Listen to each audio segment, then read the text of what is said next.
Baiklah, untuk aktiviti pada hari ini, sila buka buku aktiviti pendidikan Islam, muka surat 106 hingga 109. Okey, baiklah. Yang pertama, isi tempat kosong dengan jawapan yang betul. Okey, yang ini apa dia pengertian wuduk. Okey, kita dah bincang tadi. Okey, wuduk itu ialah perbuatan meratakan apa? Jawapan ada kat atas ni. Meratakan, ya, meratakan air pada anggota tertentu berserta dengan niat. Okey. Apa dia niat wuduk tadi kita telah belajar? Nawaitu wudu'an lillahi ta'ala. Itu yang paling ringkas untuk kamu, mudah untuk ingat. Okey, saya ulang sekali lagi. Erti wuduk ialah perbuatan meratakan air pada anggota tertentu berserta dengan niat. Okey, itu untuk nombor yang pertama. Yang kedua iaitu sesuaikan mengikut tujuan berwuduk yang betul. Okey, tadi pun kita dah bincang. Okey, gambar yang pertama. Seorang pemuda ini nampaknya sedang berada di dalam masjid atau surau. Jadi, sunat ke wajib untuk dia berwuduk sebelum masuk ke masjid? Sunat berwuduk. Okey, jadi kalau dia buat, dia dapat pahala. Kalau dia tak buat, dia tak dosa dan tak dapat apa-apa. Sunat berwuduk. Okey, yang kedua. Okey, gambar menunaikan solat. Ini wajib untuk kita berwuduk terlebih dahulu. Okey, gambar yang kedua, menuntut ilmu, nak belajar. Disunatkan untuk berwuduk. Seterusnya, sebelum tidur juga kita sunat untuk berwuduk. Okey, gambar yang keempat, hendak menyentuh Al-Quran. Okey, wajib berwuduk. Dan yang terakhir, tawaf. Tawaf di Mekah iaitu mengelilingi Kaabah. Wajib juga berwuduk. Jadi nanti kamu gariskan atau suaikan mengikut tujuan berwuduk yang betul, sama ada sunat ataupun wajib.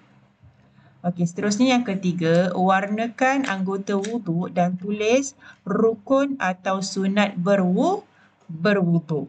Okey, sebagai contoh yang pertama, dikata warnakan dulu. Membasuh tangan hingga pergelangan. Pergelangan mana? Sampai sini.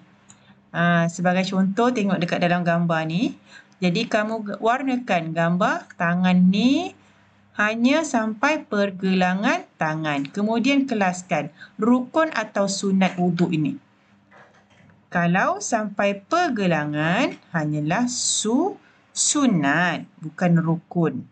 Okey, rukun itu adalah perkara yang wajib. Kalau tak buat, tak sah wuduk kita. Okey, seterusnya yang kedua, membasuh muka. Okey, mana anggota yang kita kena basuh? Okey, ini muka ni. Warnakan dulu. Okey, kemudian kita kelaskan sama ada sunat ke rukun. Iaitu rukun. Membasuh muka salah satu rukun wuduk. Okey, yang ketiga, membasuh tangan.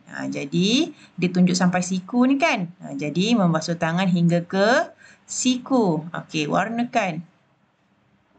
Okey, warnakan, kemas-kemas. Kemudian kamu tulis sama ada rukun ke sunat. Juga rukun, pandai.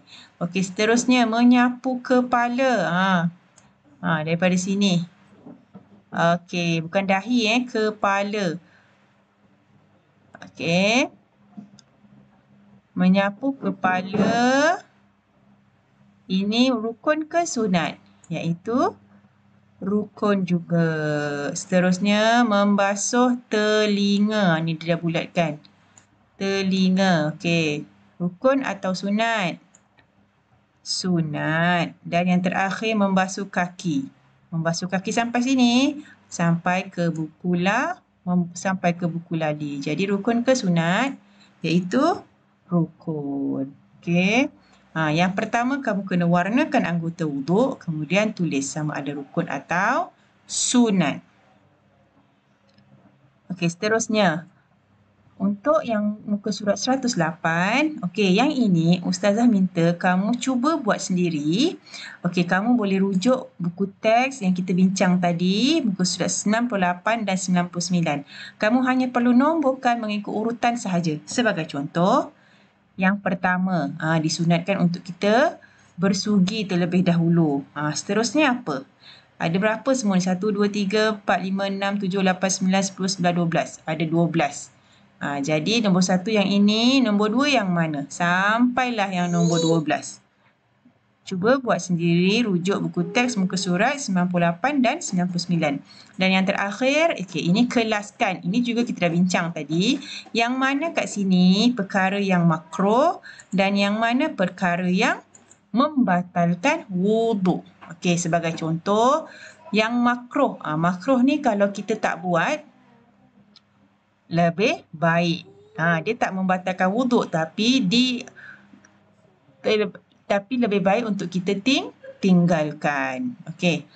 Apa dia? Yang pertama, bercakap ketika berwuduk. Itu makruh.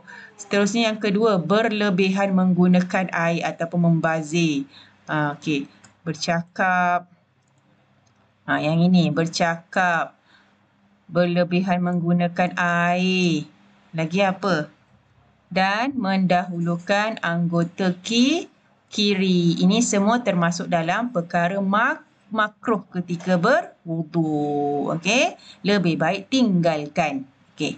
Seterusnya, perkara yang membatalkan wuduk. Jika kamu lakukan ini, kamu kena ambil wuduk semula. Apa dia? Yang pertama, pitam. Okey. Pitam. Okey, ini.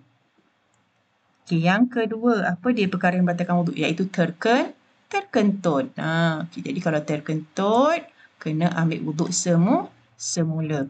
Dan yang ketiga, okey, yang ini, kamu salin semula. Bersentuh kulit lelaki dengan kulit perempuan yang bukan mahram. Yang bukan mahram ni siapa? Yang kita boleh kahwin. Yang kita boleh nikah dengan orang tu. Kalau mak ayah, boleh sentuh. Contohnya kawan kita. Okey. Itu masukkan dekat perkara yang membatalkan wuduk. Okey. Jadi kamu boleh selesaikan aktiviti kamu. 4 muka surat. Mudah saja. Salin saja jawapan. Okey. Jadi selepas itu hantar kepada Ustazah. Assalamualaikum warahmatullahi wabarakatuh.